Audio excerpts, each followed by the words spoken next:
What's up, guys? What's up? How's it going? I thought I'd make a video here and show y'all a little crop update since I haven't done one in a little while. Since I haven't done a crop update in a little while. Everything here is looking really good.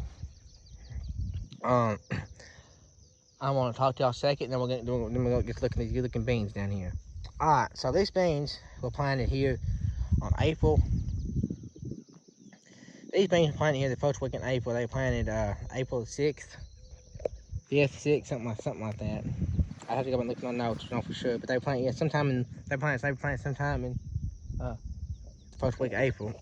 These are planted 145,000, and they look really dang good. We got lots of pods loaded up on them. As you can see, they just absolutely loaded with pods, and they're still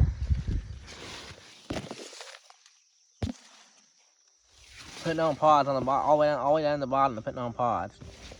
Now, these beans were drilled with the drill, with our case drill, a drill. And I don't know if y'all remember me making a video on it. I made a video of me. This was rye out here, and it kind of got this farm here was tiled, and we tiled this farm back last fall. And I don't know if y'all remember that we ended up tiling it and then sowed cover crop on it. Because the cover crop was flown on, during the standing corn, and then it was flown on during the standing corn around, I don't know, mid-August, and we shelled the corn on this particular farm around late September. So then we come in here and they tiled it, and it was really rough as all get out, and we having issues. We had issues out here with the sprayer, and the rye was kind of getting too big, and there's just strips out here at me, and it was kind of a box up deal, and we had to work it anyway because all this from like right here down that way about 30 some odd acres was tiled. So we decided, how to work all that tile ground down. So we decided to screw work the whole thing, get rid of the rye, working in better, get the beans a better start, get the soil warmed up a little bit. So that's what we did. So then we come through here and let that set. Then we hit that twice, hit it one day, let it set, come out the next day, hit it again, and then come in right back. Then come in right behind the. And then I was finishing up turbo tilling. We hit the second time when Dad come in here and he started planting. These right behind me. And these things look. These things look just really good. They look really good. They're trying to get beans on the top here. We want something early. We want something that's short because we didn't want these beans to get too tall. So they're pretty short. We picked that off. We want something that's gonna get short. You're gonna stack the nodes on. It would respond well to fertilizer. It would respond well to lots of fertilizer and intense management. With these have been intensely managed. We want something that I'm walking down the spray track here. These have fungicide, insecticide. They've been foliar fed. They've been foliar fed twice. They've been plus the dry fertilizer. And these things look really good. I'm excited to get in them. But you got 4 bean pods right there on the top of the plant. You probably can't see it on camera, but they're there. These beans aren't real tall, which I like because they're not going to blow down, and they're not going to lean over. They're going to stand up straight, and you cut them and stand up straight. But these are an early bean for us. These are a 3.2. No, a 3.4. These are 3.4, and they're the earliest bean we personally probably ever grown. And the reason we put it at 3.4 is because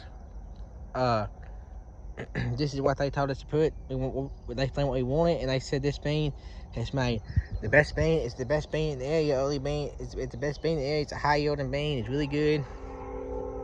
So that's what we did. And then we have some 4-H down the road, because that's what a lot of people were saying. Well, we did the 4-H before. That's what we've been doing the last few years.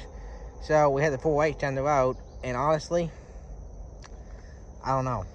And we have a field split of 4-H and these and the 4-H, and honestly, these look better to me. So I don't know. It's just we're still experimenting with the whole early bean thing. But you get these clutches of beans on the top like that, you can't complain about that.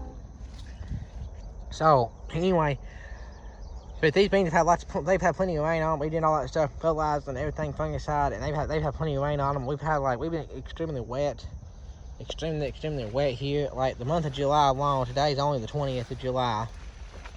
Today's just still just the 20th of July. So we still got a whole, a couple of weeks left in July here, and we've had 14.5 inches of rain on this. Right here at our shop, this farm has had 14.5 inches of rain the month of July, and it had 6.5 the month of June. So we've been, well, yes, we've been very wet. We've been very wet here the last couple months. It's been fantastic. I mean, the corn looks phenomenal. We don't have any corn. Well, we have one little cornfield over there, right there, but that's not really our best field. It got a lot of drying out spots in it, but the corn on the hill ground especially looks phenomenal this year. I mean, it just looks great. It got plenty of moisture. I mean, it's still just, I mean, look at the moisture. It's mud. It is just mud out there. It's just, you walk, I mean, we're struggling to get the sprayer across the ground. It hasn't rained in 5 days here, and it's been hot and dry and windy the last 5 days, and we're still struggling to get the sprayer across the ground, even on no-till stuff. I mean, this right here, like I said, the ground here, this is works, but even on no-till stuff, we're struggling to get the sprayer across the field to spray some beans. We got some escaped grass. We got to spray. We're putting in some fungicide and a little bit of Roundup to kill the weeds and everything. But yeah, hell.